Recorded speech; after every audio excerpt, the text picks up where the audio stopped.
नमस्कार, मैं सत्यम सिंह सूर्यवंशी आप सभी का अपने कार्यक्रम काम की बात में हार्दिक स्वागत और अभिनंदन करता हूं। आज मैं सभी आंदोलन करने वाले छात्र छात्राओं को सीधा संबोधित करूंगा। उनसे यह उम्मीद करता हूं कि आप सभी हमारी चर्चाओं को अंत तक सुनिए, समझिए। यह आप सभी के लिए, आप सभी के भविष्य के लिए अत्यंत आवश्यक है। सर्वप्रथम मैं छात्रों को संबोधित करना चाहूंगा। दोस्तों, आप सभी अभी तक एजुकेशन सिस्टम में बदलाव के लिए बहुत अच्छे से लड़ रहे हैं। आपके भीतर की युवा शक्ति क्रांति का स्वरूप ले चुकी है। आप सभी ने सरकार को डरने और झुकने पर विवश कर दिया है।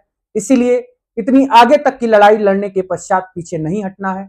जब तक एजुकेशन सिस्टम में पूर्ण परिवर्तन ना हो जाए, एजुकेशन सिस्टम में सुधार के लिए सरकार कोई खाका प्रस्तुत ना करे, धर्मेंद्र प्रधान जी का इस्तीफा ना हो जाए, तब तक आप सभी अपने आंदोलन को जारी रखिएगा, पीछे मत हटिएगा।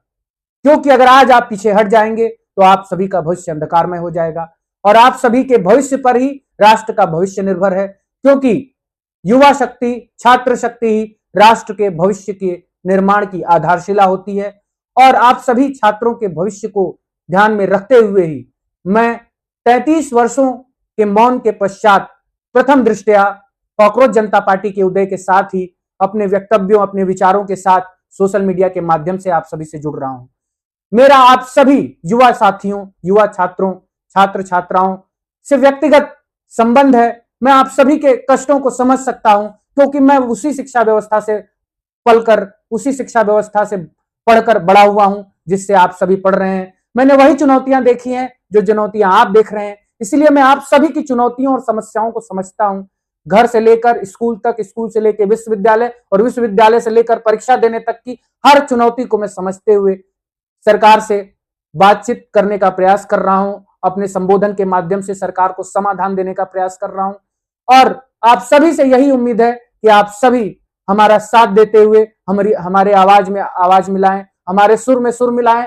और जब सुर से सुर मिलता है तो वह सुर असुरों को भी नष्ट कर देता है। और आज असुर सरकारों में बैठे हुए हैं, अनपढ़ गंवार असुर बैठे हुए हैं जिनको क ख ग घ कुछ भी मालूम नहीं है कि उन्हें क्या करना है एजुकेशन सिस्टम में, लेकिन फिर भी कुर्सी पकड़ पकड़ के बैठे हुए हैं। ऐसे लोगों को आप सभी को, हम सभी को मिलकर समझाना होगा कि हमारी यह मांग है और हमारी यह आवश्यकता है, इसीलिए हमारे लिए इस प्रकार से कार्य करिए। इसके अलावा छात्रों की मांग को हम सरकार के सामने व्यक्तिगत रूप से डिस्कस करना चाहते हैं कि सरकार छात्रों की मांग को समझने का प्रयत्न करे कि यह जो छात्र संपूर्ण भारतवर्ष में आंदोलित हो रहे हैं, यह सिर्फ नीट पेपर लीक के कारण आंदोलित नहीं हो रहे हैं। उनका विरोध सिर्फ एनटीए के खिलाफ नहीं है। इसके अलावा वह सिर्फ धर्मेंद्र प्रधान के इस्तीफा से शांत हो जाएंगे, यह भी संभव नहीं है। वह अपने भविष्य के प्रति चिंतित हैं। छात्र चाहते हैं कि एजुकेशन सिस्टम में व्यापक सुधार हो, शिक्षा के स्तर पर सुधार हो, परीक्षा के स्तर पर सुधार हो, चाहे वह राष्ट्रीय परीक्षाओं में सुधार हो या फिर राज्य स्तरीय परीक्षाओं में सुधार हो। परीक्षा लेने वाली सभी संस्थाएं स्वयं में सुधार करें, जिम्मेदारी तय हो, जवाबदेही तय हो, लीक की घटनाएं बंद हो और पारदर्शिता है। और इसके लिए मैंने समाधान प्रस्तुत किया है। इसीलिए इस आंदोलन को सिर्फ राष्ट्रीय स्तर पर सीमित करना मूर्खता होगी या फिर सिर्फ राज्य स्तरीय देखना भी मूर्खता होगी। कोई अगर यह समझता है कि किसी के आने या जाने से, किसी के रहने या ना रहने से यह आंदोलन रुक जाएगा तो वह भ्रम में है। अगर सरकार यह सोचती है कि सोनम वांगचुक जी का अनशन समाप्त हो गया तो आंदोलन समाप्त हो जाएगा, तो यह संभव ही नहीं है। क्योंकि सोनम वांगचुक जी ने अपना कार्य कर दिया है। उन्होंने क्रांति की बिगुल बजाई, चिंगारी लगाया। अब यह चिंगारी संपूर्ण भारतवर्ष में फैल चुकी है। एक उम्मीद की किरण जागी है युवा शक्ति में, छात्र शक्ति में, जेन जी जनरेशन में। एक उम्मीद की किरण जगी है कि एजुकेशन सिस्टम में सुधार संभव है अगर हम अपने आवाज के लिए, अपने हक के लिए मैदान में आते हैं, सरकार से मांग करते हैं। और यह उम्मीद वर्षों बाद जागी है। सरकार को उस पर खरा उतरना होगा।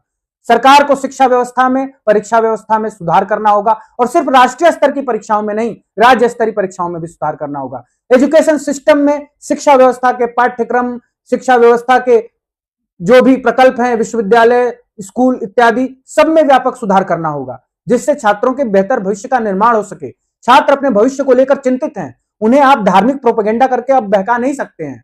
उन्हें स्पष्ट रूप से उनके हक की आवाज, उनके मुद्दे की आवाज पसंद आ रही है और उनकी मुद्दा इस समय शिक्षा व्यवस्था है, सिस्टम में सुधार है, जिसमें सरकार को भी काम करना पड़ेगा और संगठनों को उसी के अनुरूप कार्य करना पड़ेगा, चाहे वो कॉकरोच जनता पार्टी या फिर कोई भी छात्र संगठन है।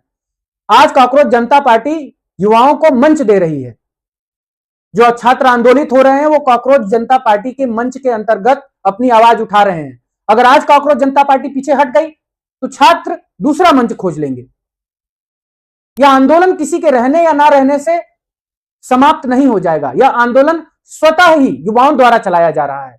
युवा स्वतः अपने घरों से बाहर निकलकर एजुकेशन सिस्टम में सुधार के लिए लड़ रहे हैं और उस सुधार की रूपरेखा मैंने अपने समाधान के माध्यम से प्रस्तुत कर दिया है कि शिक्षा व्यवस्था और परीक्षा व्यवस्था में किस प्रकार सुधार किया जाए। और सरकार से यह उम्मीद करता हूं कि आप छात्रों की मांगों को समझिए और उसमें सुधार करिए। कोई भी व्यक्ति, चाहे मैं ही हूं या फिर सीजेपी के संस्थापक सदस्य हैं या फिर उनके प्रतिनिधि हैं, हम रहे ना रहे यह आंदोलन नहीं रुकने वाला है।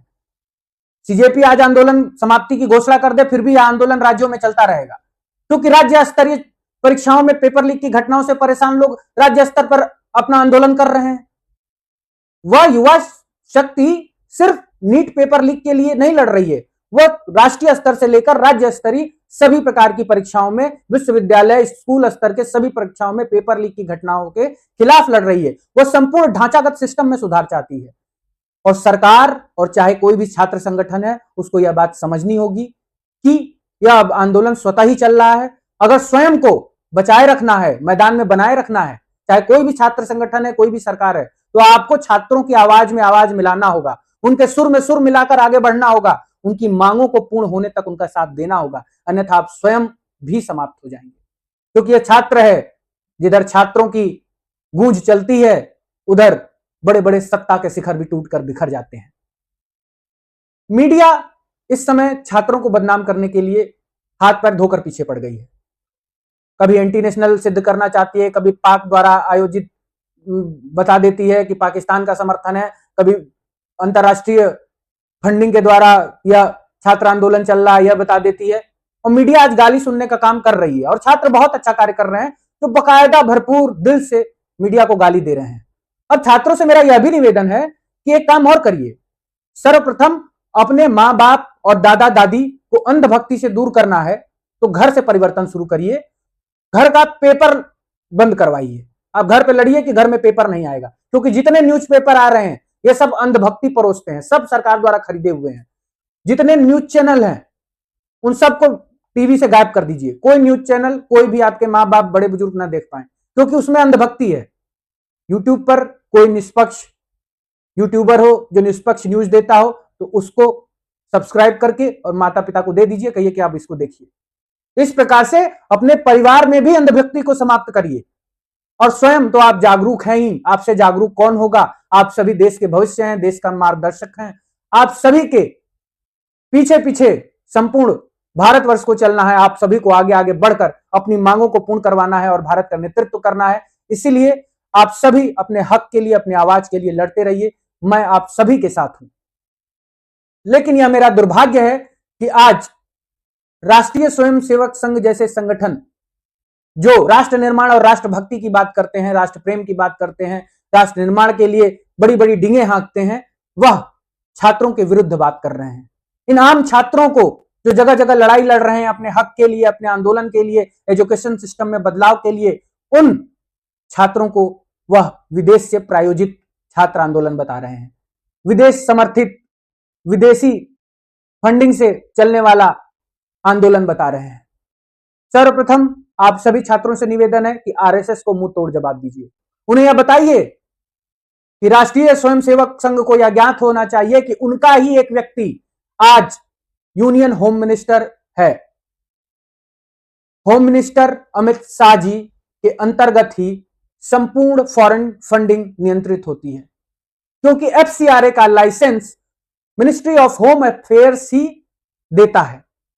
आज भारत में किसी भी चर्च को एफसीआरए का लाइसेंस नहीं दिया जा रहा है, किसी भी मस्जिद को एफसीआरए का लाइसेंस नहीं दिया जा रहा है, किसी भी गुरुद्वारे को एफसीआरए का लाइसेंस नहीं दिया जा रहा है, किसी भी एनजीओ को एफसीआरए का लाइसेंस नहीं दिया जा रहा है। जो लोग सरकार की चाटुकारिता कर रहे हैं, सरकार के पक्ष में बात कर रहे हैं, उन्हीं के एनजीओ को, उन्हीं के संगठन को, चर्च, मस्जिदों को, मंदिरों को एफसीआरए का लाइसेंस दिया जा रहा है। बाबा बागेश्वर जैसे व्यक्ति को एफसीआरए का लाइसेंस दे दिया गया है, क्योंकि बाबा बागेश्वर जैसा व्यक्ति क्या सामाजिक कार्य कर रहा है, पाखंड फैला रहा है, लेकिन पाखंड फैलाने के बावजूद भी उसे एफसीआरए का लाइसेंस प्राप्त है। सदगुरु, बाबा रामदेव, ये जितने पाखंडी हैं, बाबा हैं फैले हुए, जितने भी विश्व हिंदू परिषद, बजरंग दल, उसके विभिन्न संगठन हैं, सबको एफसीआरए का लाइसेंस प्राप्त है। क्यों प्राप्त है? क्योंकि यह सरकार की चाटुकारिता करते हैं। जितने भी अब नेता, अभिनेता, बड़े बड़े उद्योगपति जो अपने एनजीओ चलाते हैं, वो सभी सरकार के चाटुकारिता में लिप्त हैं, क्योंकि उनका एफसीआरए का लाइसेंस अमित शाह जी देते हैं। एफसीआरए का लाइसेंस नहीं होगा तो फॉरेन फंडिंग नहीं आएगी, और जब फॉरेन फंडिंग नहीं आएगी तो सरकार अपने कार्य को करने में सफल नहीं हो पाएगी, वह कार्य जो विदेशों से प्रभावित होता है। और ये सभी नीतियां जो उद्योगपतियों के समर्थन में बनती हैं, वह सभी फॉरेन फंडिंग के आधार पर ही बनती हैं। जो भारत आयात आधारित बन रहा है, उसके लिए सरकार के लोग विभिन्न बाबाओं के माध्यम से, एनजीओ के माध्यम से फंडिंग भारत में मंगाते हैं और एफसीआरए का लाइसेंस अपने लोगों को ही देते हैं। लेकिन चर्चों, मस्जिदों और आम एनजीओ को एफसीआरए का लाइसेंस नहीं दिया जा रहा है। आप सभी युवा साथियों को, राष्ट्रीय स्वयंसेवक संघ को यह जवाब देना होगा कि एफसीआरए का लाइसेंस देना आपके हाथ में है, फॉरेन फंडिंग लाना आपके नियंत्रण में है। फिर छात्र आंदोलन को फॉरेन फंडिंग कैसे आ गई? क्या कोई बाबा आके पैसा देके जा रहा है कि यहां पे आंदोलन कर लो? आप सभी पढ़े लिखे युवा नौजवान साथी हैं, आप सभी मूर्ख नहीं हैं। जवाब दीजिए राष्ट्रीय स्वयंसेवक संघ को, जवाब दीजिए सरकार को, जवाब दीजिए इस मीडिया को, और बताइए कि हम पढ़े लिखे हैं और एफसीआरए का लाइसेंस हमें नहीं प्राप्त है, हमारे एनजीओ, हमारे संगठन को नहीं प्राप्त है, इसीलिए हम फॉरेन फंडिंग से नहीं चलने वाले संगठन हैं। हम स्वतः ही इस छात्र आंदोलन को आगे बढ़ा रहे हैं, अपने हक की आवाज उठा रहे हैं, सिस्टम में सुधार की बात कर रहे हैं, एजुकेशन सिस्टम को ठीक करने के लिए लड़ रहे हैं। इसके अलावा आप सभी को यह भी ज्ञात होना चाहिए कि यही राष्ट्रीय स्वयंसेवक संघ चीन के कम्युनिस्ट पार्टी के साथ अभी हाल फिलहाल में बैठक किया था। यह चीन से फॉरेन फंडिंग लेते हैं ताकि भारत को आयात आधारित राष्ट्र बनाया जाए, आयात ज्यादा हो, निर्यात कम हो। और ज्यादा आयात कराने के लिए राष्ट्रीय स्वयंसेवक संघ, सरकार, सभी अधिकारी, बहुत सारे लोग, ये सभी फॉरेन फंडिंग लेते हैं और सबके एफसीआरए का लाइसेंस अमित शाह जी देते हैं, सरकार देती है। तो आप सभी लोग मिलकर सरकारों को समझाइए, लोगों को समझाइए, सरकार को जवाब दीजिए। झुकना नहीं है, रुकना नहीं है, अपने आंदोलन को तब तक जीवित रखना है जब तक आप सभी को न्याय नहीं प्राप्त हो जाता है, आप सभी को अच्छा एजुकेशन सिस्टम प्राप्त नहीं हो जाता है, अच्छी शिक्षा व्यवस्था और अच्छी परीक्षा व्यवस्था राष्ट्र स्तर पर और राज्य स्तर पर प्राप्त नहीं हो जाता है। इसके साथ ही सरकार को यह समझने की आवश्यकता है कि इंस्टाग्राम पर रील बनाने से और अपने मंत्रियों को इंस्टाग्राम पर रील बनवाने का आदेश देकर आप कोई परिवर्तन नहीं कर पाएंगे।